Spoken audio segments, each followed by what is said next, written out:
Bonjour Anthony. Rebonjour Célia. Bonjour, on s'est dit pas mal de bonjour aujourd'hui. Complètement. Ouais, tout à fait. Bonjour à tous, encore Célia Gouveyac avec une nouvelle interview Yes to Life. Maintenant je suis avec Anthony, un des participants de ces groupes du désert de Tunisie avec Marie-Odile Sanso. Il y en a qui s'approchent, c'est bon. Et donc Anthony a accepté de répondre aux 3 petites questions Yes to Life. Donc Anthony, merci d'avoir accepté de partager ces petits moments avec moi. Merci à toi pour la proposition et pour cet échange. Parle-moi un petit peu toi, qui es-tu, pourquoi es-tu là au désert, voilà, quel rôle tu joues ici et ailleurs si tu veux. Grande question. Je m'appelle Anthony, ça tu l'as très bien dit juste avant, donc j'ai une grande affinité pour le désert que j'ai pu prendre conscience il y a quelques années, et ce qui me fait aussi revenir, notamment parce que c'est pas la première fois, et ça me permet vraiment de me retrouver et de pouvoir expérimenter d'autres choses. Et là, dans le cas de figure, dans l'expérience de vie qui se pose là, c'est vrai que c'est vraiment c'est un certain nombre de rencontres, c'est une vie en collectivité, une vraie fraternité une expérience de fraternité qui se pose. Et c'est vrai que ça, c'est quelque chose qui est goûteux à vivre. Donc ouais, c'est vraiment ce que je pourrais poser là. Et c'est aussi un retour aux sources. Cet environnement le permet vraiment, selon moi, de revenir à l'essentiel. On en parlait succinctement ce matin, et c'est vrai que c'est quelque chose où on sort d'un certain nombre d'habitudes, où on peut enlever peut-être finalement de la conscience sur certaines actions par l'habitude. Et là, c'est vraiment de jauger déjà cette nécessité ou cette différence aussi entre vraiment l'envie et le besoin. Et c'est vrai que c'est une question. Ça simplifie beaucoup. Complètement, ouais, complètement, tout à fait. Ouais, je suis tout à fait d'accord avec toi, c'est ça. C'est très intéressant d'observer comment on peut s'adapter vite à la simplicité de la vie, et comme ça fait du bien. Après, on va être contente de prendre une bonne douche et se bien laver la tête. Complètement. L'exemple est très bon. C'est vrai que j'ai une affinité avec l'eau aussi, à l'inverse, et je me douche vraiment régulièrement, enfin voilà, 1 fois par jour. Et là, les douches sont pas du tout les mêmes, c'est clair. Hein. Voilà, là, on fait avec. Exactement. Mais pour autant, ça se fait, alors que dans mon quotidien, je dirais qu'il y a un avant et un après la douche. Et là, il y en a sûrement un, mais qui est plus subtil en tout cas. Mais ouais. C'est-à-dire qu'on relative beaucoup plus là. Oui, c'est vrai, chouette. Oui, non, c'est vrai que c'est un joli moment de retour à soi en quelque sorte, et ça permet de voir les choses avec plus de légèreté, je dirais. Ouais, bon, super. Complètement, sans subterfuge. Voilà. Allez, allons-y aux petites questions Yes to Life. Où il y a la vie, mais à quelle vie? C'est les noms de cette œuvre que je porte, les questions concernent cette œuvre qui pose ces questions-là, dont celle-là, la principale, où il y a la vie, mais à quelle vie? Es-tu partie de ces gens qui disent où il y a la vie? Et dans ce cas, comment tu le vis? Comment tu réponds à ce où il y a la vie?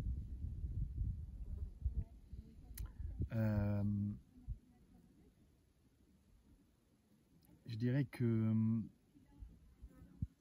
il y a eu des périodes à cela, sur ce oui à la vie. Il y a des périodes où il est plus simple qu'à d'autres, même si au niveau intérieurement et profondément, c'est quelque chose qui est là et qui dit oui, clairement.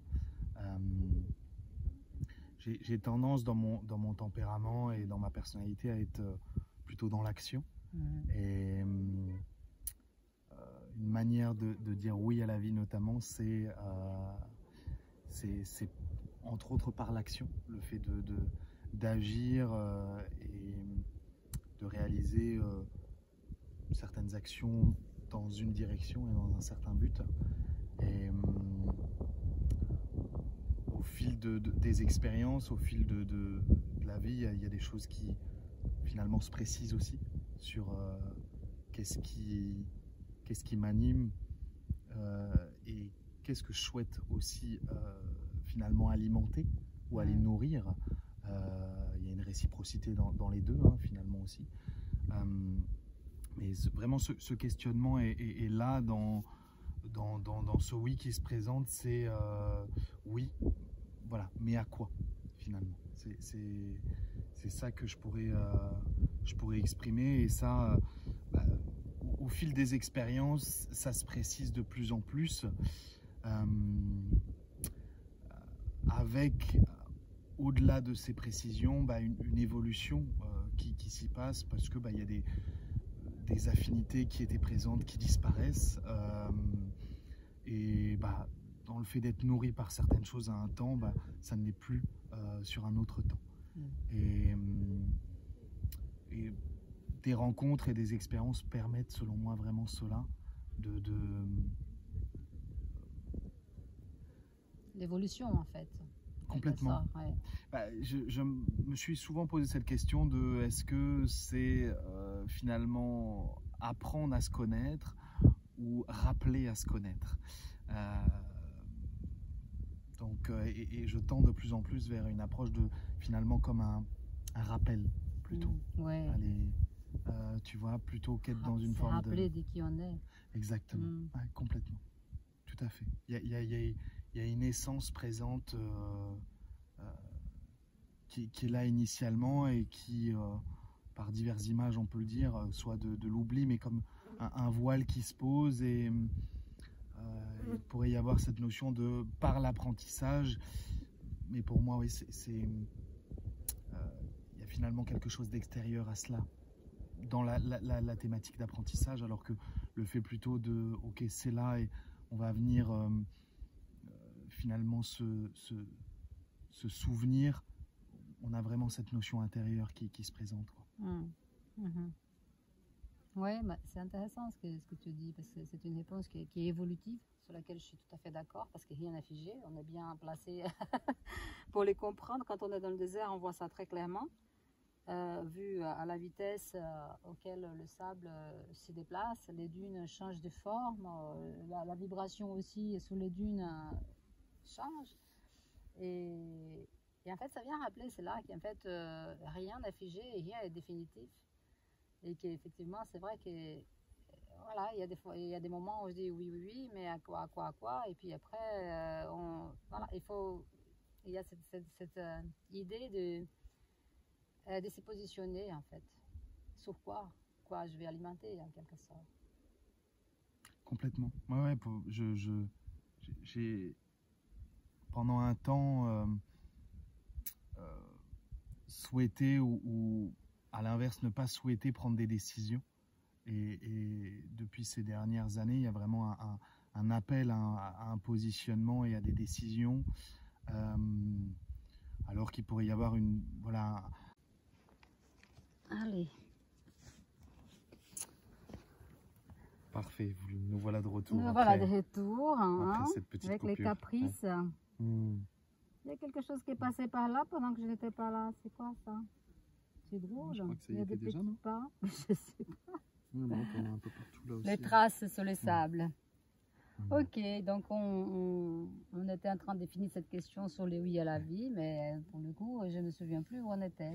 Je crois qu'on était sur l'approche du mouvement, enfin quelque chose en mouvement, et peut-être pour finir ce qui m'est venu, au travers même ce qu'on a vécu et du petit échange, le temps que tu vois, tu supprimais un peu de contenu,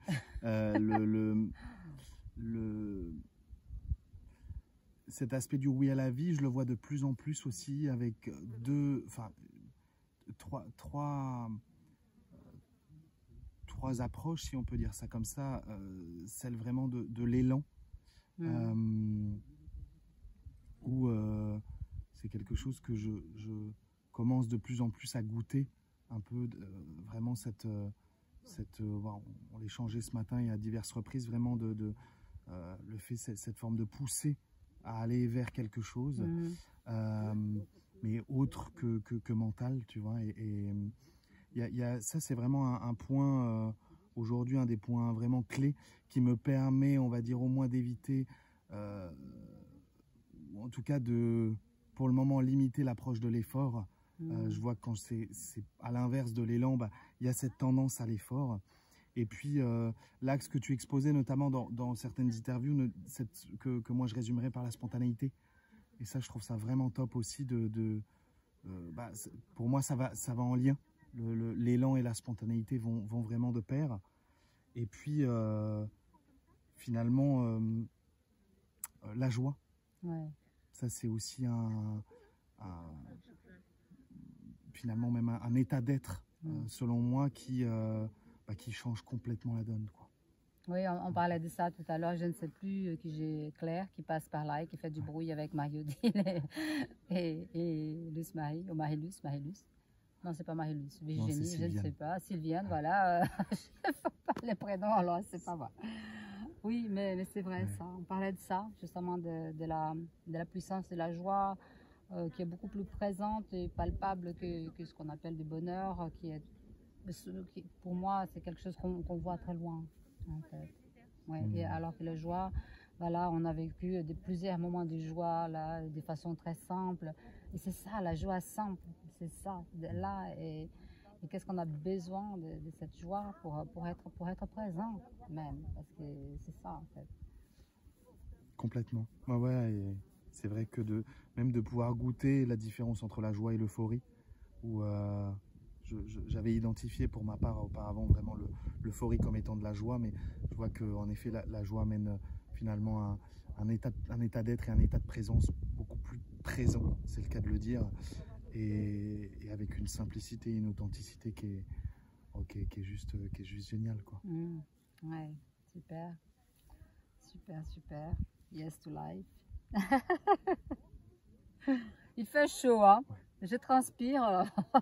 Faut pas regarder le maquillage et tout le reste parce que voilà. Heureusement que vous ne sentez pas les autres à travers la toile. On est d'accord. Voilà. C'est la spontanéité. Avec moi, c'est toujours comme ça. Il n'y a rien à faire. Je peux pas faire autrement. Super, merci Anthony pour cette réponse. On y va, passons directement à la deuxième réponse qui concerne l'œuvre d'art. À ton avis, l'œuvre d'art peut-elle élever la conscience? Complètement. Complètement.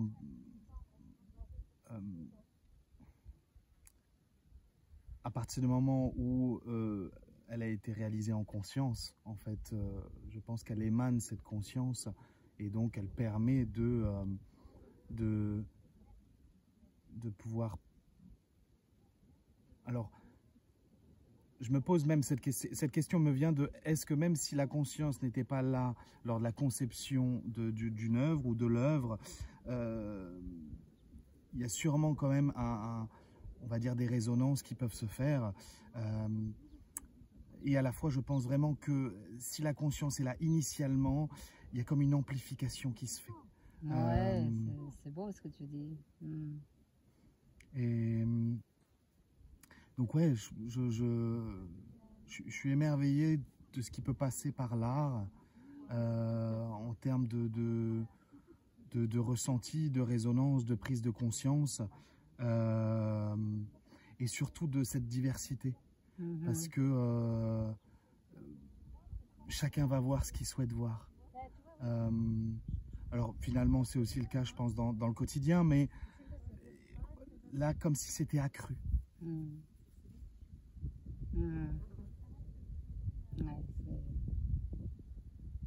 c'est ça. C'est aussi ça. Ouais. Parce que c'est peut-être tellement vaste. Et effectivement, ce qui est intéressant, c'est ça, cette appartenance à chacun. Moi, j'aime toujours dire qu'une œuvre d'art, l'artiste, une fois qu'il l'a fini, qu'il a signé, qu'il a posé sur le mur, qu'il expose son œuvre, pour lui, son ouvrage, le temps de création est le temps qui est identifié à celui qui a créé. Au-delà de ça, c'est l'œuvre qui va continuer de vivre à travers celui qui les regarde. Et c'est inépuisable, en fait, ce cheminement, en fait. C'est-à-dire que l'œuvre, elle continue de faire son chemin. Et en fait, c'est comme si elle ne serait jamais achevée. Tu vois ce que je veux dire? J'aime bien raconter cette histoire. Parce que moi, je le perçois comme ça. J'aime bien cette idée que l'autre, rien qu'avec son regard, il participe à l'avancement. On parlait d'évolution tout à l'heure. Et au chemin de cette œuvre-là. Ouais. Complètement. Bah, c'est là où je trouve ça, je dirais finalement un peu la merveille de l'évolution, où tout par nature évolue constamment, et aussi par le collectif. C'est-à-dire, il y a vraiment, j'ai des mots qui résonnent fort sur le fait d'être à la fois singulier et consubstantiel, et tu vois, c'est vraiment le fait que le collectif... Bah... Il y en aura le... Attends, je regarde que ça soit bien lancé. Ouais, c'est bon, c'est bien lancé. Ah, ça veut t'arriver déjà. Bon, la prochaine fois, je ferai plus attention. Allez. Eh ben écoute, hop. Eh ben, rebolote. C'est reparti. C'est reparti pour un tour. Oui. Donc, on parlait de l'œuvre d'art. On était... Oui, et je t'explique, enfin je crois que j'ai exposé notamment le fait de l'émerveillement lié à l'impact du collectif, notamment comme au travers de l'expérience là qu'on vit. Pour moi, ça se dessine vraiment sur cette œuvre qui est créée à la fois singulièrement et à la fois par le collectif. Et c'était ça qui était exposé sur le fait de continuer à faire vivre l'œuvre par chacun, où chacun a sa fonction, et aussi finalement ce chacun qui représente le collectif. Et qui participe. Ouais. Par son regard, il participe c'est ce que je disais, par son regard, il participe à l'évolution de l'œuvre. Complètement. Ouais, complètement. Super. Bon, super. Je pense que là on clôture bien. Je crois qu'on avait exposé peut-être la notion du diamant avec les facettes. Les facettes, oui. Et donc le fait de l'importance, il y avait cette notion liée à l'importance finalement du collectif, mais du rôle de chacun dans le collectif. Exact. Et de la fonction de chacun qui va amener sa pierre à l'édifice, et le fait de pouvoir amener son regard. Là, si on fait le lien avec l'œuvre, c'est vraiment ça. C'est comment j'amène... quel regard j'y porte, et comment je me laisse aussi toucher. Ça, c'est vrai que c'est quelque chose où qu'est-ce que ça me provoque, qu'est-ce que ça me... Ça, j'ai mis du temps. Enfin, j'ai beaucoup, par un certain nombre de protections que j'avais pu mettre en place pendant un certain temps, j'avais beaucoup de mal à me laisser toucher. Et c'est vrai que c'est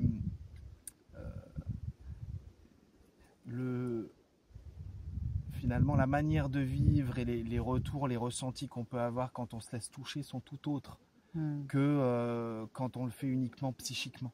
Oui, peut-être que la question, quand on se laisse toucher par quoi que ce soit ou par qui que ce soit, la question c'est de se dire pourquoi cet événement, cette œuvre ou cette personne, pourquoi ça me touche de cette façon-là, que ce soit dans la joie, que ce soit dans la douleur, que ce soit qu'est-ce que je porte en moi qui est touché par ça. Tu vois, il y a cet ordre-là. C'est vrai que parce que c'est toujours cette question d'aller éclairer. Quand tu éclaires, quand tu as la réponse, tu peux avancer plus tranquillement, peut-être. Ah, je pense, je te rejoins complètement. Oui, c'est clair que ça fait sûrement résonance, et si ça permet en tout cas de prendre conscience de certaines choses, alors parfois avec plus ou moins de clarté, mais parfois même, c'est là où je crois, je l'ai exposé succinctement, je ne sais plus à quel moment, mais le fait de toucher consciemment ou inconsciemment. Et je pense même qu'à certains moments, sans forcément qu'il y ait une conscience peut-être totale de ce qui peut se passer, ça se fait. Tu vois, il y a quelque chose qui se passe au travers que ce soit un échange, mais finalement au travers de ce qu'on peut regarder. Tout à fait. Où Oui, quelqu'un oui, va je suis exprimer, de se d'accord. dire ok bah moi je vois ça, mais sans forcément aller plus loin ou de se dire ah bah tiens ça me fait sentir ça, mais juste je vois ça de prime abord. Je C'est le suis constat. persuadé, exactement, uniquement le constat, mais je suis persuadé qu'au fond, tu vois, il y a quelque chose qui bouge et qui se fait sans forcément que la personne y amène de la conscience. Et ceux qui peuvent en y amener, c'est cool et tant mieux, mais parfois c'est aussi cool dans l'autre sens, quoi. C'est vrai. Je vois ce que tu veux dire, oui, tout à fait. Voilà. Oui, donc, comme je disais, c'est comme la question du puzzle. Nous sommes tous une pièce du même puzzle. Sans Oui. une de ces pièces-là, ce puzzle n'est pas complet. Et effectivement, et là je viens à la question du jugement, je dis peu importe qui est la personne ou la chose, ou je sais pas, mais sans cette pièce-là, le puzzle ne pourra pas être complet. Et donc il y a cette espèce de générosité, de compassion dans cet ensemble aussi, c'est d'accueillir l'autre tel qu'il est dans ses constats et pour le coup dans le non-jugement, tout en gardant cette compassion si quelque chose te touche.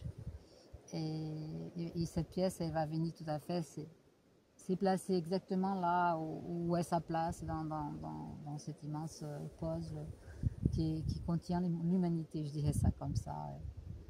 Ouais, ça me fait vraiment écho à la foi.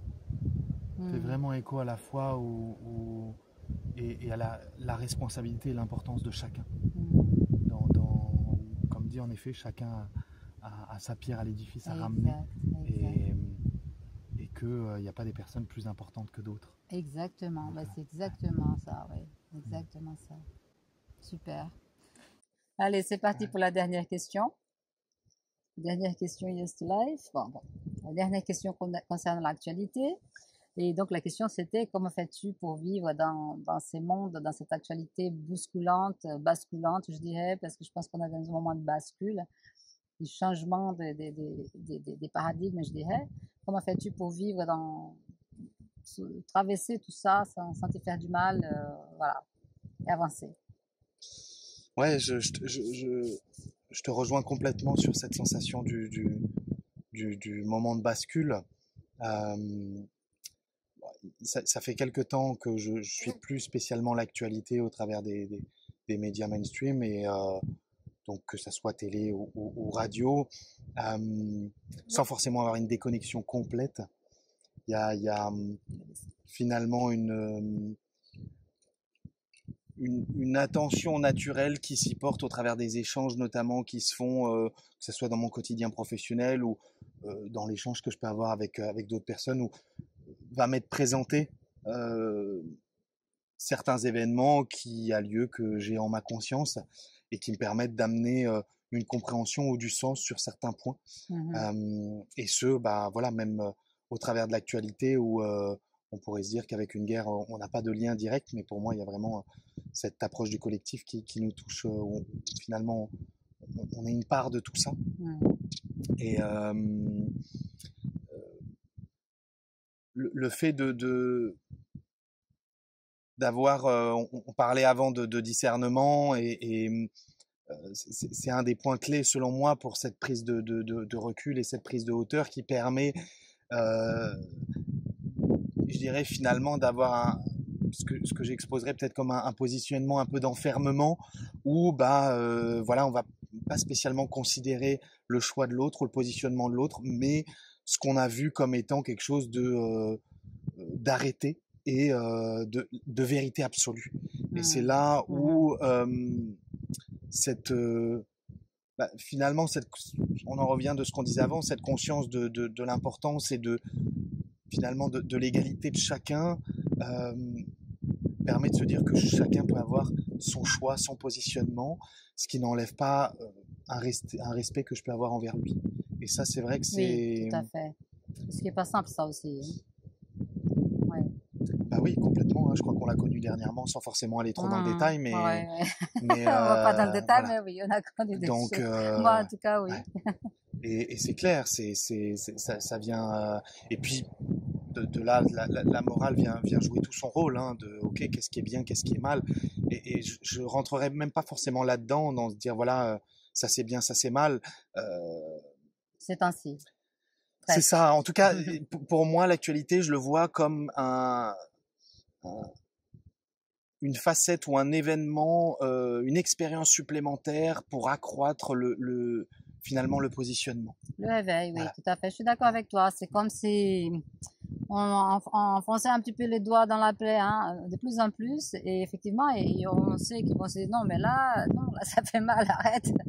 Et je dis non, mais c'était pas ça que l'accord n'était pas celui-là. Ou alors les autres qui vont dire, qui vont, hélas, rester encore accrochés. Je pars toujours du principe que c'est une question de positionnement par rapport là où on s'y trouve. Au niveau de conscience des choses, sans aucun jugement, sans aucun, chacun est à son niveau et on ne voit qu'est-ce qu'on peut voir à ce niveau-là. Et c'est pas grave. Il n'y a pas de gravité. Tout est juste, en fait. Je suis pas là pour juger qui que ce soit. Si on me comprend pas, c'est pas grave qu'ils me comprennent pas. Il y a des personnes que je comprends pas encore parce qu'ils ont une conscience bien plus élevée que la mienne, là où je suis aujourd'hui. Et c'est pas grave. Ça va venir. Et en fait, c'est ça, en fait, d'être aussi un petit peu dans cette, comment dirais-je, dans cette confiance sur le chemin. On en revient sur cette foi complètement. Ouais, tout à fait. Je te rejoins complètement et c'est à la fois ces événements-là qui permettent une nouvelle fois, en effet, d'aller affiner le discernement, d'aller expérimenter certaines choses, parce que il y a une certaine forme de confrontation aussi, hein, quand on est face à certains événements, alors qu'on y est directement, mais parfois indirectement, par, on va dire, les relations qu'on peut avoir où d'autres vont être plus touchés, on va être immiscé là-dedans et donc aussi, finalement, amené dans cette expérience-là et ce qui vraiment aussi cultive pour moi le positionnement. Voilà, quel est mon choix? Exactement, complètement. C'est vraiment, ok, bifurcation, et puis là, voilà, c'est l'histoire des pilules, la pilule bleue, la pilule rouge. C'est ça, on est là, hein.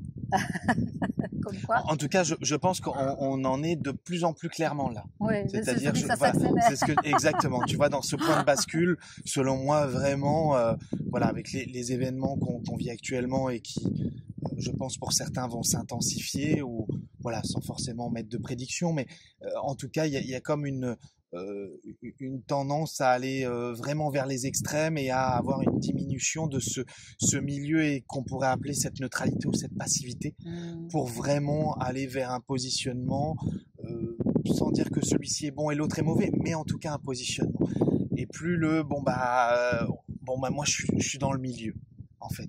Et c'est pas de dire que le milieu est mal non plus, mais en tout cas, là, les événements qui se présentent, pour moi, appellent vraiment à cela, vers un positionnement clair qui n'est pas forcément définitif, hein, comme on le disait avant au démarrage, dans cette notion du mouvement, de spontanéité. Le positionnement peut bien sûr évoluer,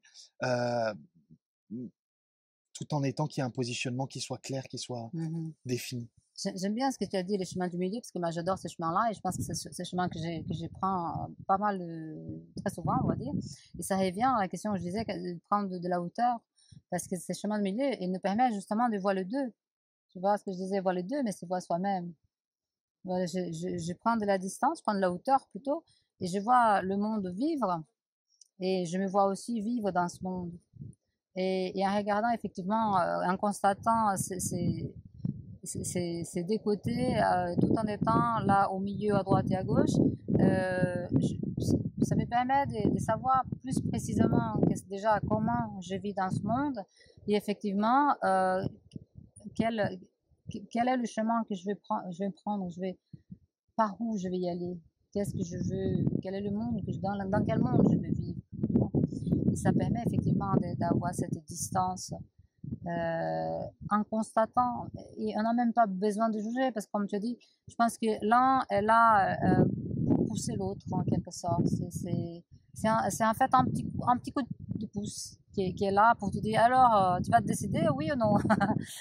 Et ça peut être aussi simple que ça, alors qu'effectivement comme il y a quand même une certaine violence, si je peux dire, dans bien des choses, dans bien des actes et des vérités qui montent en surface, il y a une espèce de violence dans notre croyance, dans la confiance qui a été donnée. Et effectivement, c'est chamboulant. C'est chamboulant, mais ces chamboulements, je pense qu'il est vraiment, justement, il est là pour ça. Je te dis, alors, regarde bien. Non, mais regarde bien, t'as pas regardé, t'as pas vu, et là, t'as pas entendu. Tu as écouté, mais tu n'as pas entendu. Écoute encore, regarde encore plus précisément.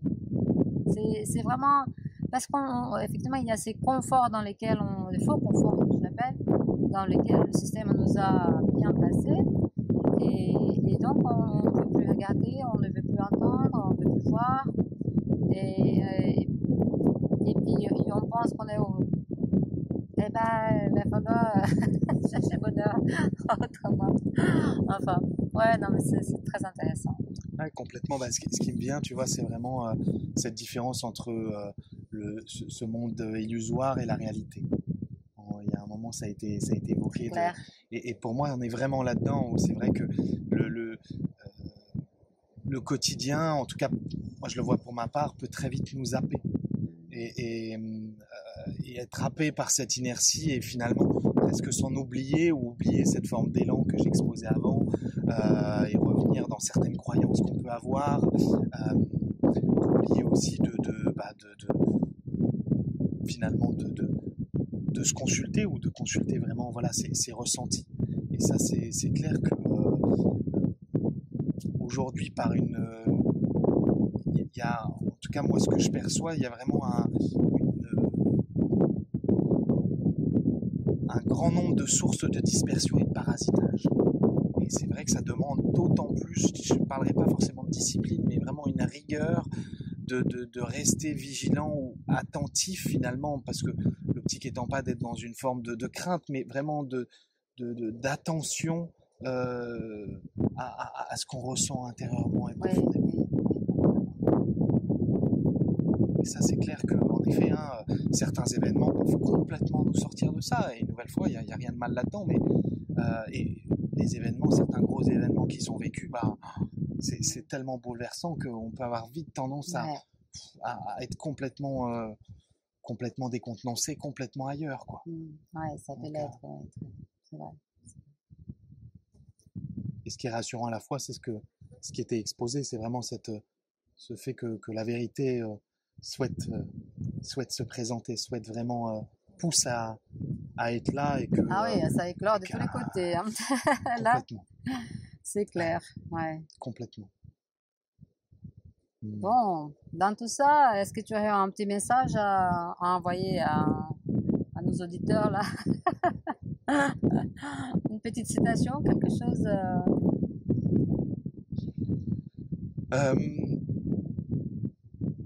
pas forcément de citation, j'ai été beaucoup de citations avant, mais j'ai arrêté un peu. Dans les bureaux, j'ai fait mettre des citations partout. Et après, quand tu te dis, mince, ils sont inscrits maintenant, ils sont inscrits direct sur le mur. T'as une graphiste qui a marqué direct sur le mur, donc quand ça change, après, tu te dis, bon, c'est inscrit, il va falloir peindre et réinstaller. Changer ce mur des couleurs. Et je finirais peut-être par vraiment le fait de s'écouter. Pour moi, c'est quelque chose d'écouter vraiment intérieurement ce qu'on ressent, au-delà de tout jugement, au-delà de toute croyance. C'est parfois bien sûr plus simple à dire qu'à faire, mais je trouve que il y a la merveille du corps fait qu'il y a certains ressentis où finalement on savait qu'on n'aurait pas spécialement dû s'aventurer, mais bon, on y allait pour l'expérience et c'est ok aussi, mais c'est vrai que parfois ça permettrait selon moi disons, pouvoir y mettre son énergie ailleurs. Et donc je dirais que ça passe beaucoup par cette écoute. Ouais, ça se traduit beaucoup par le ressenti corporel. Moi, j'aime bien dire que notre corps est un vaisseau, une puissance extraordinaire et qu'on n'est pas trop au courant encore. Je finis avec ça. Complètement. Ce matin, je lisais, j'en ai parlé avec le sur le dialogue avec l'ange où il était exposé que la conscience actuelle qu'on a de notre corps n'est pas du tout celle qui est exposée en premier lieu, et ça a bien lien avec ce que tu disais pleinement, et le fait de vraiment être finalement sans forcément être dans cette donner-recevoir, mais de vraiment l'amener vers un don constant. Et il n'y a plus cette approche de réception et de recevoir, mais ce don constant. Oui, il y a cette idée du savoir. Je sais. Je n'ai pas besoin de montrer, de prouver. Je sais. Et je sais. C'est comme je suis, tu vois. Je suis, c'est là. Et je suis parce que je sais que je suis. Et je n'ai pas besoin de prouver. Je sais parce que je le sens. C'est en moi. C'est juste une question de venir activer tout ce que je sais déjà. Mais bon, c'est une autre histoire et c'est un long parcours aussi. Et chacun y arrive à son temps, encore une fois, étant donné que chacun est à son niveau de chemin, à son step, comme je dis, sur les grands escaliers de la vie. Et il n'y a rien de mal et tout est juste. Il n'y a pas de compétition, donc c'est génial. Il n'y a pas de compétition du Complètement. tout. Non, au contraire, il y a des complémentarités. Exactement. Et, ça, et chacun a son importance, quel qu'il soit sa step, comme tu dis, selon moi. Complètement d'accord. Super. Célia, merci. Merci beaucoup, Anthony. C'est super sympa. Merci. Ça me fait très plaisir de discuter et de faire plus connaissance avec toi. Dans le groupe du désert. Comme je disais tout à l'heure, qui n'a pas été enregistré, on est encerclé des sables depuis presque 10 jours là, et on n'a pas d'échappatoire, on ne peut pas sortir. On a une limite des balades parce qu'il y a un drapeau et il faut pas qu'on perde les drapeaux de vue. Mais c'est très intéressant de voir la puissance des éléments dans le désert, les sables qui bougent et qui se déplacent tout le temps, et les nouvelles dunes qui se créent, les mouvements de la vie, ou la vie en mouvement, je pourrais dire aussi ça, et avec la vibration, les dessins de la vibration des éléments sur le sable très fin, voilà, et tout ça c'est super, c'est beaucoup de simplicité, et ça nous permet de voir aussi, justement, de revenir un petit peu plus à cette simplicité qu'est la vie, tout ayant une certaine complicité quand même, enfin complexité et complicité, les parce deux, que ça c'est bien. Super, merci beaucoup. Merci à vous. Merci. Et je vous dis à bientôt pour une la prochaine interview Yes to Life avec le prochain collègue qui attend quelque part. Il y a la queue. C'est ça. Il est là, derrière le buisson. C'est génial, il est derrière le buisson. Bye bye. À bientôt.